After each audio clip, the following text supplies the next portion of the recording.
Shameless. United in the Europa League. Europa League. Me tell them one time and we say Europa League. Real Betis 0, Manchester United 1, 5-1 on aggregate, and United are through to the quarterfinals of the Europa League. Erik ten Hag's side, or should I say Erik ten Hag's side, getting the job done this evening in Spain. And to be honest, it was a bit of a dull, I say dull game, that's not fair, because particularly in the first half, it was frenetic. There was a sort of chaotic feel to it. But at the same time, it kind of petered out, and United did grip control in the second half, and they did what they needed to do. Job done. Simple as that, really, isn't it? Job done into the next round of the Europa League, and did what they needed to do this evening. No real hiccups, no injuries picked up. The people we were worried about when it came to suspensions, i.e. Bruno Fernandes, Casemiro, they didn't pick up yellow cards, so they're safe for the next round. Casemiro played the entire 90-plus minutes and didn't pick up the yellow card, showing the discipline that some people questioned about him. Bruno Fernandes came off as a substitute. But it was an interesting game because for 45 minutes, maybe 50 minutes, but particularly in the first half, I thought we were very, very, very lethargic. Again, I thought you could really see how tired some of these players were, both mentally and physically. We spoke about it, didn't we, on Sunday with that game against Southampton, and obviously the red card in that one didn't help. But we have said recently that they just do look a little bit fatigued, and I felt that in the first half. I really did. I thought that our ball retention wasn't great. I felt that we were being really sloppy on the ball. There were a couple of times where we just gave the ball away really easy. We weren't being careful enough. We weren't showing our quality. And arguably, you could say that Real Betis maybe should have been 1-0 up after about 8 minutes or so. Ball was given away. Harry Maguire, who started today, you see why it's just not going to work for him under Erik ten Hag at Manchester United, because Ten Hag will want and does want to play a relatively high line. And teams will try and, if you're going to play a high line, they'll try and win the ball back in transition, move the ball quickly up the pitch, and he just doesn't have the recovery pace to deal with that. And this is why I said before, it's not even really a knock against him. It's just, on the ball, is he good enough? Not really. Does he have the recovery pace? Not really. Well, he's not suited to the system, and you could see it. When he got isolated a couple of times, he looked really vulnerable, and we looked quite vulnerable in the first half, honestly. Real Betis were going for this miraculous comeback, getting 4 goals on the night to try and turn around a 4-1 deficit. And they were up for it. The atmosphere was really intense. The crowd were lively. They were loud.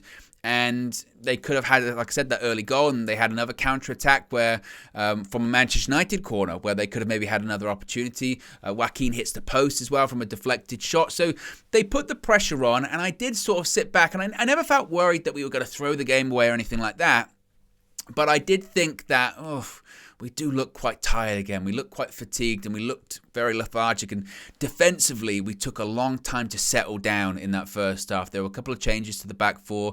Malacia coming in, Maguire coming in, and Wan-Bissaka starting. And we did just look a little bit fragile, maybe. And even Marcus Rashford, who does get the winner with an absolutely fantastic goal. Brilliant strike in the second half. Even he, in the first half, I was looking at him going, your passing's a bit off, running into corridors, making some bad decisions. Ball came in, he was offside anyway, but he decided to try and chest it to put it in the net.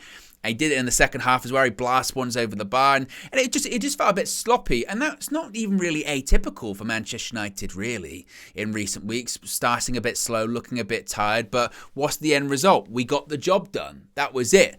Now, Facundo Palestri started today, his first Manchester United start, and I thought he did well. I thought he looked lively. I thought in the first couple of minutes he got in behind a couple of times. He's direct. He offers something different to Anthony. Was it a complete performance from him? No, and I don't think it ever really was going to be. Should Anthony be really, really concerned about his spot? No, of course not. When he comes back from illness, which could be at the weekend in the FA Cup against Fulham, he's going to play. Clearly he's going to play at the weekend if he's available, because he's Ten Hag's guy, and it's not as if Palestri came in and scored 2 or 3 goals, and he was never going to. But I thought he did well. I thought he was really unfortunate to get booked. I think the booking for Facundo was a nonsense, and to be honest, not so much in the second half, but in the first half, I thought the referee was shocking. Absolutely appalling. And again, I looked at United and I said, we're 4-1 up. Why are we getting involved with pushing and shoving? Why are we allowing this to become a bit more of a feisty game than it needs to be. But even so, I mentioned about, how we were a bit sloppy in the first half. We still could have gone into halftime 1-0 up. Wout Weghorst, I don't know how he didn't score, really. Facundo Palestri has a shot. It gets deflected. Weghorst somehow misses it. Just missed it by a matter of inches, it felt like. So we were unlucky to not, as I mentioned, go in at half-time being 1-0 up. Now, second half, I thought we were a lot better. We had a much more control on the game. I think partially that's because we settled finally, and I would have thought that Ten Hag would have said to the players at half-time, just settle the game down, show some composure. You're 4-1 up. You've already nearly enough won the game. They're the ones that got to chase it. Don't let them drag you down into a dogfight or anything like that. Be calm. Show your quality. Again, show composure. Make sure you pick the right passes. Take an extra second to find the pass. Just show your quality. And we did do that second half. We controlled it a lot better. Rashford had another opportunity. Keeper made the save with a one-on-one. Rashford just before his goal, like I said, it was an absolutely shocking miss. I mean, Johnny Wilkinson skied it completely over the bar. And I think I saw Robbie Savage on commentary try and claim, well, there might have been a bobble. There weren't that much of a bobble. He just skied it.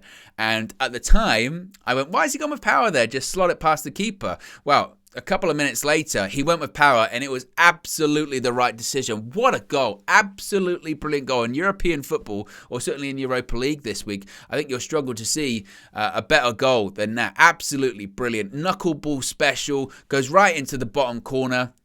And at that point, it was game over. And to be honest, I think Real Betis, even before that goal, kind of knew it was game over with how he started the second half. But that was it. And then it was all about, substitutions, taking Fred off and Rashford off. Sabitzer and Sancho came on. I thought Sabitzer did well. He was unfortunate not to score.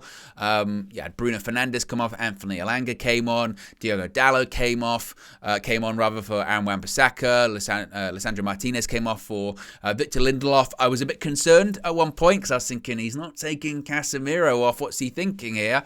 And I don't know if it was a message. I don't know if it was, to be honest, I don't even think it's a message. I think it most likely it was just, this guy isn't going to play club football for like 35 days or something ridiculous because he's suspended for 4 games now. So because of that, I want him to play every minute that he can, and he was disciplined. And looking back on it, even at that Crystal Palace game, it was just a moment of madness, really, because he went through the entirety of that game pretty disciplined and did that stupid tackle that ended up getting him suspended against Arsenal. But that did cost us, so I was a bit concerned by that. But ultimately, look, was it a complete performance? Was it an amazing performance? Not really. First half was poor, and I think that Ten Hag would probably say that himself. He cut a bit of a frustrated figure on the touchline, shaking his head a bit. But second half, we controlled the game. We did what we needed to do. Thoroughly professional job. And we're into the next round. And that's all you can ask for Manchester United to do.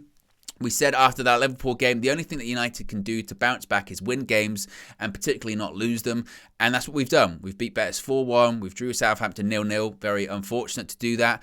And now won a game away from home 1-0 too. And away performances haven't been completely fantastic for us this season anyway. So I'm very pleased with that, and I'm sure Ten Hag and the players will be. And now we find out who our opponents in the quarterfinals are going to be tomorrow. But yes, 1-0 on the evening and 5-1 on aggregate into the next round.